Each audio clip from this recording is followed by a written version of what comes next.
Hey everyone, it's Jen from Motherhood Understood. We are so excited. We're going to go live right now with Gabby Bernstein, who we're so grateful is coming on to take the time to talk to us and give us some great advice about how to manage our stress and anxiety during this crazy time of coronavirus. So I'm just gonna invite her on her way.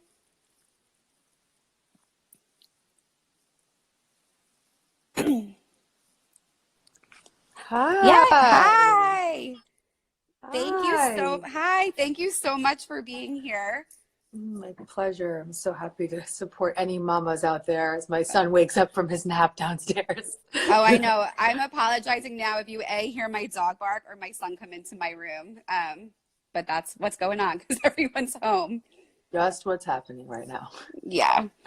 So we have so many moms in our community who are freaking out.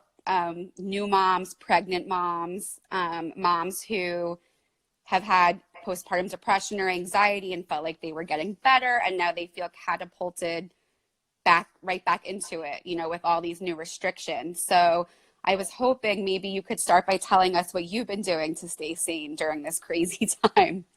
Yeah, and my child's 15 months. My son is my first child, is 15 months old. And for anyone who hasn't heard my story, I did severely suffer with uh, suicidal postpartum depression and insomnia and anxiety, of course.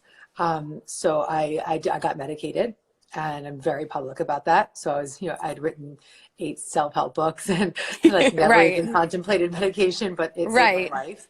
And so any mamas who are medicated, this is not the time to try to titrate. This would be the time to just, talk to your psychiatrist and do what's best for you.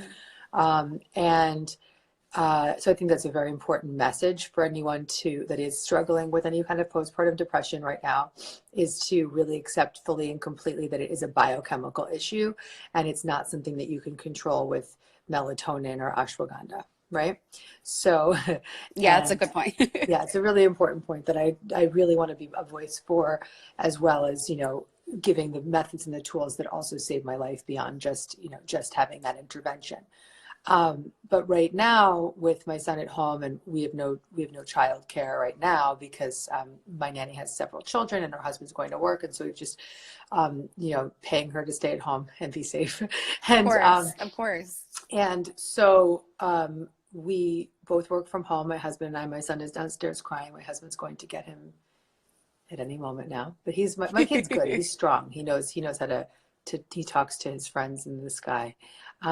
So what I really recommend at the moment is doing anything you can to create a schedule that's really organized. And if you're a single mother out there, then I have my heart and soul goes out to you completely. I would probably just say, just do whatever you can to make the day structured for yourself and for your children.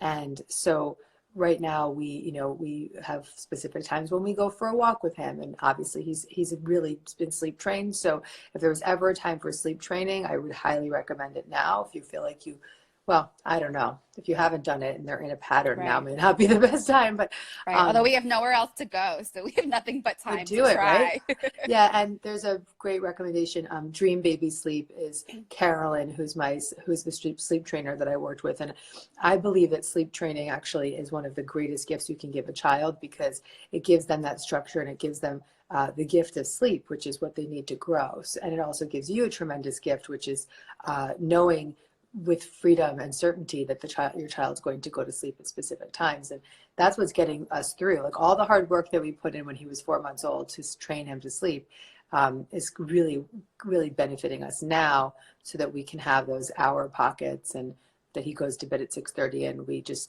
shut the door, It's so important. My son is going to be 7 tomorrow, and we value sleep above anything in this house. And I am just not myself when I don't get my sleep. And we sleep trained him too. He was sleeping 7 to 7 by 2 months. Yep. And he was formula fed, which helped, which made it easier. But Totally. also the fact that I could sleep then made my postpartum depression less than what it would have been. And it was bad. 100%. It was bad, but I was sleeping. And I think if I wasn't sleeping, it would have been so much worse. Yeah. Yeah. My kid was sleeping, but I wasn't. So let's just make sure Right, people are aware right. that sometimes if you have postpartum anxiety, poor kid's screaming, but my husband's going to get him. If you have postpartum anxiety, then insomnia could be one of the side effects of that. And that, that's when you would want to go talk to the Motherhood Center. Mm-hmm. They would help you. Catherine is an excellent psychiatrist there who runs it. Check out Alexandra Sachs. There's a lot of people that are excellent at supporting that kind of issue. And I think too, even if you're not postpartum, if you have a 7-year-old or a 10-year-old, it's such a crazy time that you might have insomnia now, even with an older kid. That's true. I think all the anxieties and stress that a lot of people are feeling are racing thoughts and just, this is out of my control and what's going to happen and when's this going to end? What advice would you give to kind of feel those feelings, but then like you have to shut them off at some point or they'll, make you go crazy? In terms of anxiety and fear and things that are up for us right now, I think that what we need most right now is to have a spiritual condition of any kind, whatever that may be. If somebody is looking for meditations or prayers or mantras or affirmations, just go to my Instagram page right now. There's a whole series in my Instagram TV that is 7 or 8 meditations and talks about anxiety relief. I'm also going to post a link in here at the bottom that I'm doing an hour-long anxiety relief workshop. And if you can't attend one of the live times, there's 1 o'clock and 8 p.m. I think this Sunday. And if you can't attend one of those lives, it's totally free workshop. You can get the replay. So let me just post that in here. Okay, and I'll share that on I was going to share that on stories as well after.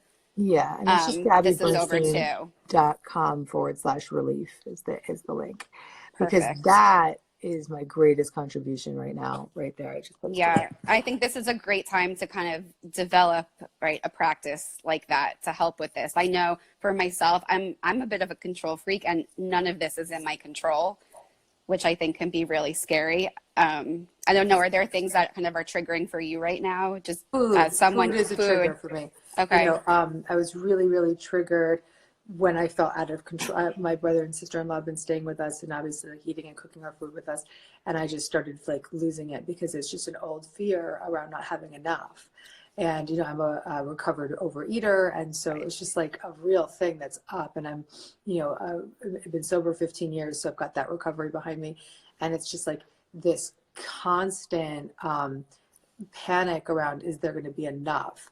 And I've done a good amount of work. I did some emotional freedom technique and therapy, EMDR on it. So I'm just sort of unwinding that programming, but it's definitely up. So if any moms are nervous about the food, because you're also often the source of the food, whether it's your breast milk and listen, if mamas are having a hard time right now and you're breastfeeding and you decide that you don't want to breastfeed right now anymore because it's taking too much out of you, that's okay. Give yourself permission to go down to 2 feeds a day or 1 feed a day or whatever you need to do right now. It's just do the best you can. If you're eating things that you don't normally eat right now, forgive yourself. Just do the best that you can. And just take really good care of yourself at this time, whatever form that comes. The mother has a lot of expectations on her, and many moms like myself, and I imagine you too, were home working with these children, and it's no joke. Right, it's a lot. I'm really glad that you brought that up about breastfeeding because I think too, this is a huge time where we're all feeling so much that if you feel like you need to supplement or wean off and go to formula, it's okay. You've both our you've both our permissions to kind of take care of yourself the way you need to take care of yourself. And totally. 100%. Some woman just said that she stopped breastfeeding her 2-year-old a few days ago. So look, if there was ever if you were thinking about weaning and there was ever a time, I think this is right. I don't know. Everybody's situation is different. Of course. Maybe breastfeeding is bringing you a lot of nourishment at this time, which I imagine too, because that's a lot of positive hormones. And don't underestimate also that I did a very, very slow wean. My son at 5 months, I had severe depression. So he knew it. I know that he knew it. And he stopped. He just gave me the hand and was like, done. Wow. I'm done. And we had a Wow. perfect breastfeeding relationship from the moment he came out. So he just was like, no, I don't, you need a break. He's really what I know he knew. And so I had so much milk. I had a lot of milk and I didn't want to go cold turkey. So I did a month and a half wean with the pump. Wow. So, and I did that for my mental health. It was Of almost course. 2 months. And I just, I saved all that milk and gave it to him, but we just weren't feeding anymore. But I just really needed to make sure that I didn't activate myself more mentally. So if you just know that hormonal things can kick up when you wean too. And so maybe this isn't the time for that reason. So I think that you Right. have to really weigh out what's best for you as an individual at this time. Right. And I definitely wouldn't go cold turkey, right? Weaning, if it's something you've been doing for a You while, can't go you cold can't. turkey. You'll get mastitis. Right. Like for Yeah. me, I stopped after 5 days. I thought I was going to be this breastfeeding champion, and my postpartum depression hit the day after I got home from the hospital. Oh, honey. And Oh, God. so it wasn't working. So for me, I quit day 5, went on antidepressants for the first time ever. And that was right for me, but it's also so early in. Like if it's been months for you, definitely, think about weaning if that's something you want to do. Don't just stop. Yeah, and just to be clear, if you're weaning, you would just start to titrate the pumping or the breastfeeding. So, have a bottle ready to like. You can drop a feed, like that could just be something that you do. Like maybe if you have 4 feeds a day, you drop one. Or you just slow one down, like you just do 5 minutes rather than the whole 20 minutes and then give them the rest of the bottle or something like that. It really depends on what your kid can do too. So, I would say work with a lactation specialist to do that properly so that you don't get yourself into more trouble right now. But, I kind of take back what I was saying, which was like, I was saying like, stop breastfeeding. Now, I'm not saying that at all, actually. I really want to be clear, like, breastfeeding may be really beneficial to you right now too. So I think each individual has to make the right call. Right. You have to know who you are. For some moms, right, you love breastfeeding, you feel close to your baby. It's one way you feel helpful. If you're feeling like that, right, if you're feeling like that, keep doing it. Basically, keep doing what makes you feel good and stop doing what makes you feel shitty. Good. Stop what makes you feel shitty. And, I think that sleep is a high priority. So if your sleep is troubled right now, really work on your sleep hygiene. Don't be reading your phone at the middle of the night. Don't turn off your phone an hour before you go to bed. Turn off your devices, put them in another room. Just really protect yourself and your energy right now, because as a mom, you are the lighthouse in the home. And you are an energy force. And in some cases, you're literally extending physical energy to breastfeed, Yeah. So Melissa said, when I breastfeed, it's my time of day to meditate and breathe. Excellent. Right. Yeah. That's amazing. It may be extremely nourishing. Everybody's in a different stage. So it could be extremely nourishing for you right now too. So, yes. So yes, mamas you are the lighthouse mamas. And so, if your light's off, it's really tough for everybody around. So you have to put yourself as the highest priority. I want you to make sure that if you have a partner at home with you, that you really create a schedule. My husband and I have a very clearly defined schedule. I kind of break the rules of it more than he does, because there's a lot expected of me at this time online. But we have a really tight schedule right now. I would highly recommend that. If you don't have a partner and you're a single parent, then just let yourself off the hook with some of your other expectations that you may have of yourself at this time, and just do the best that you can. And are there any moms out that are listening that are about to deliver or give birth? Let us know. Someone's saying, I work in the ER and my days off. I'm having very hard time being present with my children. Well, sweetheart, do the best you can, baby. You're saving lives right now. God bless you. Don't judge yourself. Just do the best. Just, do the best you can, because that's all you can. Because right now, do not judge yourself. Anyone that's working as a medical provider, you are going to be providing on every cylinder, and your children are going to be proud of you. And let your partner step up right now and you know, you do you.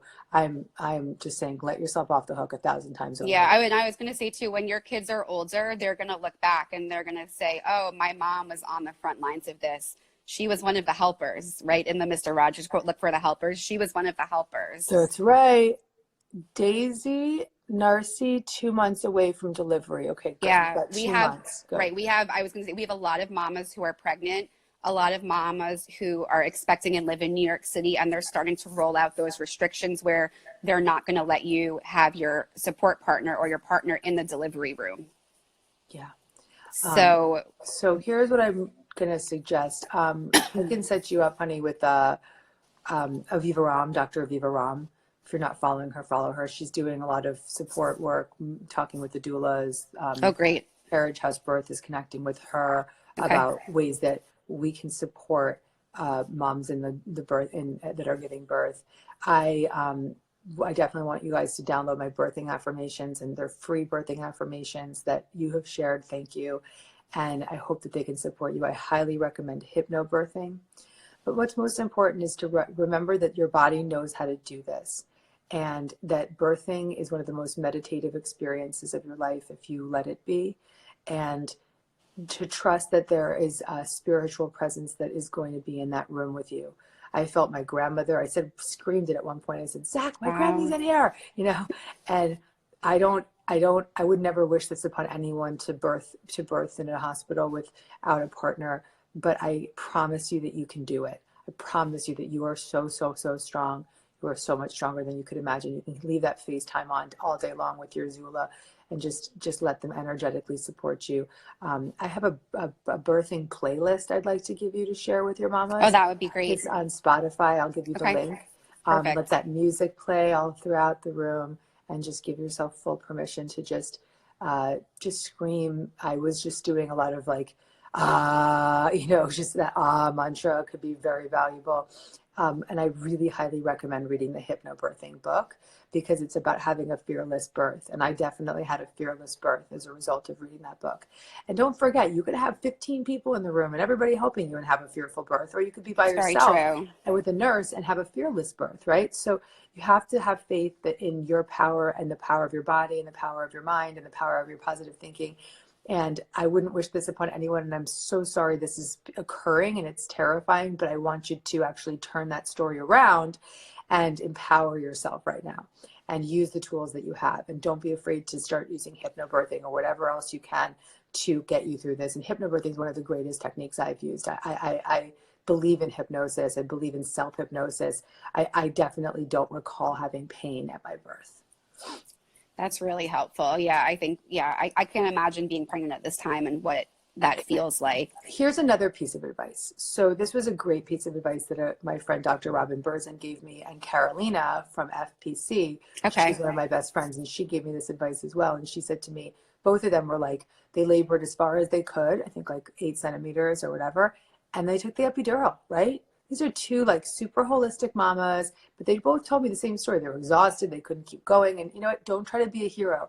Once you get to the place where your doctor says it's safe to have that epidural, take it if you need it, because if you don't have support in the room, take the medical support that you can take. I mean, I'm not a doctor. So I'm not going to tell we people, both are not doctors. Yes. I'm not saying you should get an epidural. I'm just saying don't be ashamed of it. A lot of mamas are very righteous and they're like, I'm not going to take an epidural. You know what? This is a different time. Yeah, and I had the epidural the minute I got to the hospital. Yes, right? exactly. I didn't really have a birth plan. My only birth plan was I'm getting the epidural. Yes. Right. So everyone's different, and really, it has to be about you, right? Do what you need to do. And I know it's hard also because you might not have your support partner there. Speak up when you need to speak up. 100%. I took that epidural and then my blood pressure dropped, so you have to, and the only people in the room were me and my husband, and you have to use that button and tell them I need help right now. Whatever goes down, the other thing, women, is that we don't advocate for ourselves when it comes to the medical world. So we have to speak up and we have to be loud and we have to say, I need this now.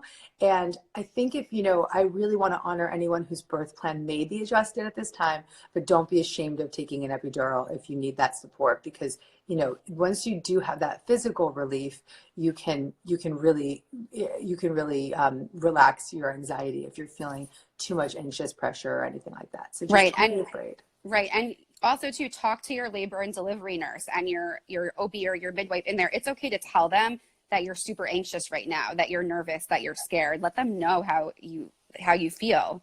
Right. You don't have to hide that. So they know that, so they can squeeze your hand extra hard, or just know that they need to give you a little bit extra love if you're in there by yourself. Those nurses are angels, and they're going to do everything Yes. they can to support you. I believe that wholeheartedly. I really, really do. Same. Someone is asking a cool question. Thank you for your openness about postpartum anxiety and depression. I'm curious if you could talk about the physical sensations. And I just realized I have a blog interview at 3:00, so I've got a few more minutes with you. Okay, perfect. And physical sensations present with the psychosomatic process in the body. So yeah, every trauma experience also has a psychosomatic effect. And so if you're having that postpartum depression or anxiety, you will maybe know that it's occurring if you see yourself having physical pain in different areas. So recognizing that pain is often a wake-up call that there's something deeper going on that you may be suppressing. So just be conscious of it. Go to the Motherhood Center. They're there to help you. Just reach out to the Motherhood Center. They're doing so much online right now. They're doing so many virtual support groups, and we've been sharing, and we'll share those too. Oh, Rachel Platten, I love you, Mamacita. Rachel Platten had her baby Rachel, I love you. Rachel had her baby maybe like a month after me. So Violet and Ollie are very close in age. I love you, sister. Great. I was actually going to call you today or tomorrow anyway, and then here you are, Rach. I love you. So now Rachel just came out with a book called You Belong, and it's gorgeous, and it's a children's book. So I'm just going to give her a amazing. here. Yeah. Yes. So one of the questions actually we got over and over again from moms in our community for you is, let me see where it is. Oh, it's right here. I wrote it down because so many people ask the same question. How do you switch your mindset from I hate my days right now to one of more, okay, this is actually okay? And I think a lot of these moms are moms who have slightly older children. They're responsible for homeschooling and remote learning. Husbands are still working. So the load is really falling on them. Okay. So you want to do this thing, which I talk about is like choose again, right? So notice the negative thought and how it's making you feel. That's step one. Step two is to forgive yourself for having the thought. So you give yourself a lot of love, and you're just like, I forgive myself for having this thought, because you often can start to judge yourself when you're stuck in those thoughts. So forgive yourself for having the thought. And then the third step is to start to choose again and choose the next best feeling thought. So for instance, right now, my thought that I was having was, really like a not helpful thought at all. And it was just like, I can't be a mom and run a business. And, like I was just in this story of like, it's so exhausting to run around after a 15-month-old and then toggle that with running a business and having a team of 20 and having, whatever it is that I'm working on, and finishing a book and getting it in next week and all the things that I have to do. And so it's like this stories. And so what I started to do was just reach for the next best feeling thought. I noticed the negative thought and how it made me feel. I forgave myself for having the thought, because, you could easily go to the place of like, people don't have any money or people don't have anything at all. And like, who am I to say this? So forgive yourself for having that thought, and then choose again. And I've been choosing again with thoughts like, this is the most bonding experience I've had with my son. And I missed a lot of that bonding when I had the postpartum depression. So now I'm really bonding deeply with my son right now. And I'm watching him in real time, and I wouldn't necessarily have had that time with him. And I'm able to really see how strong my marriage is, because we're doing such a good job together. And these are words and affirmations for myself, but you would affirm how you really feel, the truth of what's really working. I have a greater connection to my community actually now more than ever, because I'm seeing so many Facebook Lives and Instagram Lives and things like that. Just reaching I'm so happy that I have this time to sleep train, or I have this incredible opportunity to educate my child, and I'm going to do the best I can. So you're going to think your way out, but you're not going to leap from this is really tough to everything's fine. You're going to slowly reach for the next best feeling thought and reach for the next best feeling thought. I think that's so helpful. And also too, when you mentioned the guilt of, right, how could I think this? Someone else is sick, right? Like, I know I struggle with this every day. I am stuck home with my son, homeschooling. My husband is still going into work, and I feel like I'm going crazy by the time he gets home. And then I feel guilty because none of us are on the front lines. We're all healthy. We have access to all the supplies we need, so balancing that. Just forgive yourself. Okay. Let yourself feel what's up and then forgive yourself. Somebody else said they suggested Gabor Mate's books, which I would really highly recommend. Okay. Hold Your Children Close. And then there's Peter Levine's book, which is Trauma Proofing Your Kids, which would be very, very excellent right now for people. And then there's Dan Siegel's book, which I highly recommend. I just downloaded those. So good. Okay. Dan Siegel's book is called No Drama Discipline. And this is your time. If you're going to be reading anything, mamas, read these books, particularly Trauma Proofing Your Kids, because this is an extremely traumatic event that we're all experiencing. And they're picking up on your trauma. They're having their own trauma. And you can really, really support them at this time. And I will say kids are resilient. I mean, my son's going to be 7 years old tomorrow. We had to cancel his birthday party, which was on Friday. And at first I was kind of like, I need to order 1 million gifts and have a kid, because I didn't want him to be upset, but he's actually okay, right? We have a few gifts we're going to give him. We're going to give him cake for breakfast. He's been entertaining himself. They're okay too. Yeah. Yeah. So let me see some last words, and then tell your son I say happy birthday. Thank you. You also can tell him, tell your kids, we're going to do a birthday redo when this is all over. We're going to do a redo, So use these books, those 3 books I mentioned, and maybe you can screenshot them for parents. I think it's very, very I will. I definitely will. Yeah, and I just want to reiterate that there's no right or wrong choice. If breastfeeding is nurturing, breastfeed. If it's too much for you, titrate and wean. Weaning is the right word. If you're a mama who is scared of what's going to happen in the birthing room, then, go check out Dr. Viva Ram and talk to a doula and see, and most importantly, read Hypnobirthing. The book is called Hypnobirthing.